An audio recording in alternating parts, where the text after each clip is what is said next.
د یو فقیر عجیبه واقعه. د هندوستان د ډیلی د جامع جومات په دروازه کې یو معذور انسان ناستو او خیرات یې غوښتو. یو انګریز د جومات کتلو لپاره هلته راغلی. موږ هم وکتل چې جامع مسجد ته انګریزان هم ځي راځي. هغه انګریز په ډیره اوچته عهده وظیفه باندې و.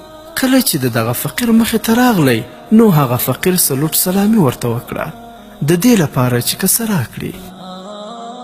هغه انګریز فقیر ته څه پیسې ورکړې، لیکن انګریز بهر ته ولاړ پاتې شو او جومات ته دننه نه راتلو. د جومات نقشه او عظمت څه داسې و، پر لوحه لیکل شوي و چې څوک د الله جل جلاله د کور مخې ته راشي نو سکون ورته حاصل شي. هغه انګریز جومات وکتو او لاړو.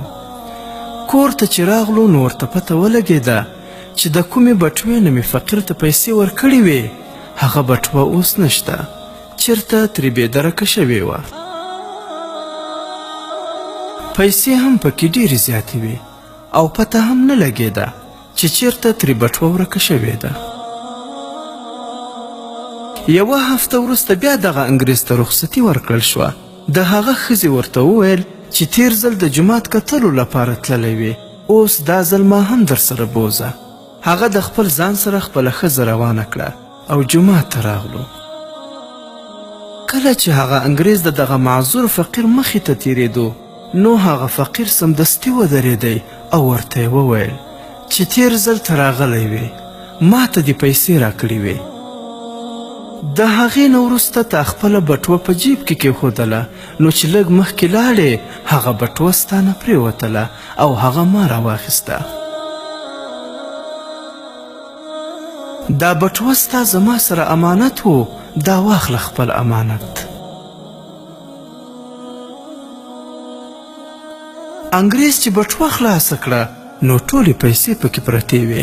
حیرانه پاتې شو او سوچ یې کولو چې دا څنګه چل دی چې ټولې پیسې یې ما ته په پوره توګه سره راواپس کړې. زما خو دا فکر و چې که چا بټوه موندلې هم وي نو پیسې خو به واپس نه کړې، البته که بټوه درکړي په هغې کې څه نشم ویلی. د فقیر نه یې پوښتنه وکړه چې آخر دا څه وجه ده چې تا یوه روپۍ هم د دې بټوې نه ده پټه کړې. هغه معذوره فقیر ورته وویل چې خبره دا ده چې د قیامت په ورځ به هر سړی د خپل نبي علیه السلام پسې شاته روان وي. کله چې ما بټوه راوچته کړه نو زما زړه خو غوښتل چې پیسې ترې پټې کړم، لیکن بیا زما په خیال کې راغلل چې ګوره هر یو کار به الله ته وړاندې کیږي. که چیرته زه دغه پیسې د ځان سره کړم او بیا سبا ته د خپل نبي اکرم صلی الله علیه وسلم وروسته روان وم او تاسو د حضرت عیسی علیه السلام پسې روان وئ، په دې وخت کې هسې نه چې ستاسو نبی عیسی علیه السلام زموږ نبی اکرم صلی الله علیه وسلم ته شکایت او ګیله وکړي چې ستا امتي زما د امتي نه پیسې پټې کړي وې. دغه سوچ مې وکړو نو ځکه مې په هغه پیسو کې خیانت ونه کړو. واخله دا ستاسو پیسې دي، ما تاسو ته واپس کړې. عبرت: د یوه فقیر د خپل پیغمبر صلی الله علیه وسلم سره دومره مینه وه چې د هغه په خاطر یې د یوه انګریز پیسې پټې نه کړې.